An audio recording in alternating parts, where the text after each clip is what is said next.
ദിവസത്തെ ബഹിരാകാശവാസത്തിനൊടുവിൽ ബഹിരാകാശ യാത്രികരായ സുനിത വില്യംസും ബുഷ് വിൽമോറും ഭൂമിയിലേക്ക് എത്തുകയാണ്. ലോകമെമ്പാടുമുള്ള ശാസ്ത്രപ്രേമികൾ ഉൾപ്പെടെ ആവേശത്തോടെ, ആകാംക്ഷയോടെ, അല്പം ആശങ്കയോടെ കാത്തിരുന്ന മടക്കം. യാത്ര പോയ പേടകത്തിനുണ്ടായ സാങ്കേതിക തകരാർ മൂലമാണ് സുനിതയും ബുഷും അന്താരാഷ്ട്ര ബഹിരാകാശ നിലയത്തിൽ കുടുങ്ങിപ്പോയത്. ഇരുവർക്കുമൊപ്പം നിക് ഹേഗ്, അലക്സാണ്ടർ ഗോർബനോവ് എന്നീ ബഹിരാകാശ യാത്രികരുമുണ്ട്. ഇന്ത്യൻ സമയം പുലർച്ചെ 2:41 ഡി ഓർബിറ്റ് ബേൺ പ്രക്രിയ. വേഗം കുറിച്ച് ഭൂമിയുടെ അന്തരീക്ഷത്തിലേക്ക് ഡ്രാഗൺ പേടകം പ്രവേശിക്കും. പാരച്യൂട്ടുകൾ വിടരുന്നതോടെ പേടകം സ്ഥിരവേഗം കൈവരിക്കും. പുലർച്ചെ 3:27 പേടകം ഭൂമിയിൽ ഇറങ്ങും. അറ്റ്ലാന്റിക് സമുദ്രത്തിലോ മെക്സിക്കോ ഉൾക്കടലിലോ ആയിരിക്കും പേടകം പതിക്കുക. ഇത് വീണ്ടെടുത്ത് യാത്രികരെ കരയിലേക്ക് എത്തിക്കാനാണ് പദ്ധതി. സാഹചര്യങ്ങൾക്കനുസരിച്ച് ഭൂമിയിൽ ഇറങ്ങുന്ന സമയത്തിൽ മാറ്റം വരാമെന്ന് നാസ അറിയിപ്പ് നൽകിയിട്ടുണ്ട്. സുനിതയെയും ബുച്ചിനെയും ടെക്സസിലെ ഹൂസ്റ്റണിലുള്ള നാസയുടെ ജോൺസൺ സ്പേസ് സെന്ററിലെത്തിച്ച് വൈദ്യപരിശോധനയ്ക്ക് വിധേയരാക്കും.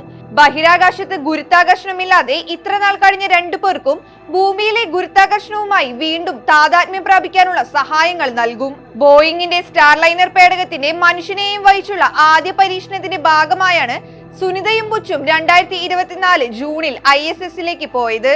ഒരാഴ്ചയ്ക്കുള്ളിൽ തിരിച്ചു വരികയായിരുന്നു ലക്ഷ്യമെങ്കിലും സ്റ്റാർലൈനറിനുണ്ടായ സാങ്കേതിക തകരാർ മൂലം അതിലുള്ള മടക്കയാത്ര നടന്നില്ല. ഉചിതമായ ബദൽ പദ്ധതി തയ്യാറാക്കുന്നതുവരെ അവർക്ക് ISSൽ കഴിയേണ്ടി വന്നു. ഇലോൺ മസ്കിന്റെ സ്പേസ് എക്സുമായി സഹകരിച്ചാണ് നാസ ഇപ്പോഴത്തെ തിരിച്ചുവരവ് സാധ്യമാക്കുന്നത്. എത്രമാത്രം വെല്ലുവിളി നിറഞ്ഞതായിരുന്നു ഇരുവരുടെയും ഇക്കാലയളവിലെ ബഹിരാകാശ ജീവിതം എന്നത് ഊഹിക്കാവുന്നതേ ഉള്ളൂ. എന്നാൽ തിരിച്ച് ഭൂമിയിലേക്ക് എത്തുമ്പോഴും അവരുടെ ജീവിതം എളുപ്പമായിരിക്കില്ലെന്നാണ് റിപ്പോർട്ടുകൾ സൂചിപ്പിക്കുന്നത്. കടുത്ത ആരോഗ്യ പ്രശ്നങ്ങളാണത്രേ ഇരുവരെയും കാത്തിരിക്കുന്നത്. ഗുരുത്വാകർഷണ ബലത്തിന്റെ അഭാവം കാരണം പേശികളുടെയും അസ്ഥികളുടെയും സാന്ദ്രത ഗണ്യമായി കുറയും. ഒരു മാസത്തിൽ ഏകദേശം 1% നഷ്ടമാണ് സംഭവിക്കുക. നിലവിൽ ഇരുവരുടെയും ശരീരത്തിൽ 9% നഷ്ടം ഉണ്ടായിട്ടുണ്ടാകും. അതുകൊണ്ട് തന്നെ പേശികൾ കൂടുതൽ ദുർബലമായി പോയിട്ടുണ്ടാകും. അതിനാൽ തിരിച്ചെത്തുമ്പോൾ അസ്ഥികൾക്ക് പെട്ടെന്ന് ഒടിവ് സംഭവിക്കാനുള്ള സാധ്യത ഏറെയാണ്. മറ്റൊന്ന്, ഗുരുത്വാകർഷണം ഇല്ലാത്തതിനാൽ ശരീരത്തിലെ ദ്രാവകങ്ങൾ ശരീരത്തിന്റെ മുകൾ ഭാഗത്തേക്ക് സഞ്ചരിക്കും. ഇത് മുഖം വീർക്കാനും തലയോട്ടിയിലെ മർദ്ദം വർദ്ധിക്കുക, കാഴ്ച പ്രശ്നങ്ങൾ തുടങ്ങിയ അവസ്ഥയിലേക്ക് നയിക്കും.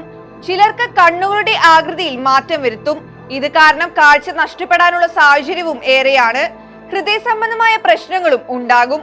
ഗുരുത്വാകർഷണം ഇല്ലാത്തതിനാൽ ഹൃദയം കാര്യമായി പമ്പ് ചെയ്യില്ല. ഇത് രക്തചംക്രമണം കുറയാൻ കാരണമാവുകയും രക്തം കട്ടപിടിക്കുന്നതിന് പോലുള്ള അവസ്ഥകളിലേക്ക് നയിക്കുകയും ചെയ്യും. ബഹിരാകാശത്ത് കൂടുതൽ കഴിഞ്ഞത് മൂലമുള്ള ഏറ്റവും വലിയ അപകടങ്ങളിലൊന്ന് കോസ്മിക് വികിരണങ്ങളാണ്. വലിയ തോതിൽ കോസ്മിക് വികിരണങ്ങൾക്ക് വിധേയരാകുന്നത് DNA-ക്ക് കേടുപാടുകൾ ഉണ്ടാക്കും. കൂടാതെ ക്യാൻസറിനുള്ള സാധ്യതയും കൂട്ടും. ഇരുവരുടെയും രോഗപ്രതിരോധ ശക്തിക്കും കാര്യമായ ക്ഷീണം വന്നിട്ടുണ്ടാകും.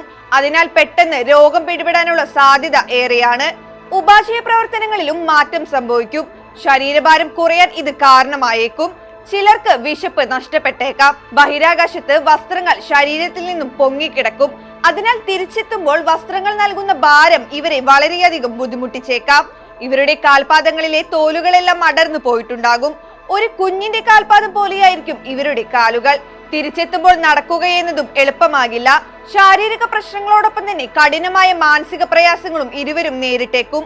പെട്ടെന്നുള്ള മാറ്റം ഉൾക്കൊള്ളാൻ ശരീരവും മനസ്സും തയ്യാറായെന്ന് വരില്ല. അതുകൊണ്ട് തന്നെ തിരികെ എത്തുന്ന ഇരുവരെയും സാധാരണ ജീവിതത്തിലേക്ക് തിരികെ കൊണ്ടുവരാൻ തീവ്ര പരിചരണമായിരിക്കും നാസ നൽകുക. കൃത്യമായ വ്യായാമം ഉൾപ്പെടെയുള്ള കാര്യങ്ങൾ ഇവർക്കായി നടപ്പാക്കും.